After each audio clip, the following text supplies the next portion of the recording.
Let's take a listen, Kurt, to something that Senator Lindsey Graham said this week. Here it is. Donald Trump will be the strongest voice in the Republican Party for years to come. If you're wanting to erase Donald Trump from the party, you're going to get erased.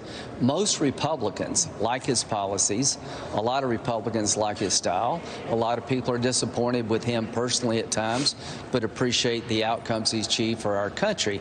So this idea of moving forward without Donald Trump in the Republican Party is a disaster for the Republican Party.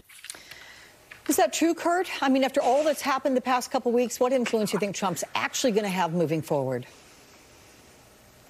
Well, what I just heard Lindsey Graham say, and it's embarrassing, frankly, what has become of Lindsey Graham, but putting that aside, he has said that let's talk about outcomes. 400,000 dead Americans, that's a good outcome.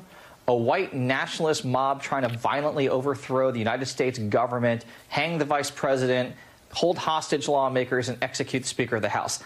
That's the outcome Lindsey Graham's talking about here. The fact is, Donald Trump is a symptom. He's not the cause of the rot that has ensued inside the Republican Party for a very long time. Just go back 10 years and look at what Republicans were saying about the issue of immigration and Hispanics and Latinos in this country, and you'll see that the rhetoric hasn't changed. The only difference is Donald Trump channeled all of that into one figure, one movement, and they were able to have a leader that they could hang all of their racist rhetoric and policies on.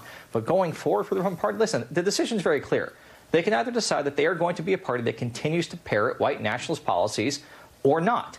And that decision is going to come through in a vote to impeach Donald Trump or not. It sounds like people like Lindsey Graham and Ted Cruz and Marco Rubio and Josh Hawley and Tom Cotton want to continue down this line of keeping the Republican Party a permanent racist party.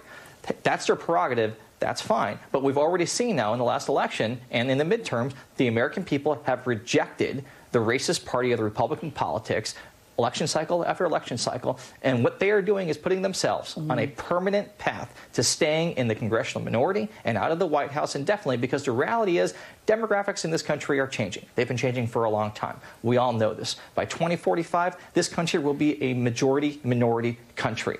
And as long as the Republican Party continues to alienate themselves from people of color, from women, from Hispanics, from Asian Americans, from everybody but white people, they're going to find themselves on the wrong end of power, and they only have themselves to blame.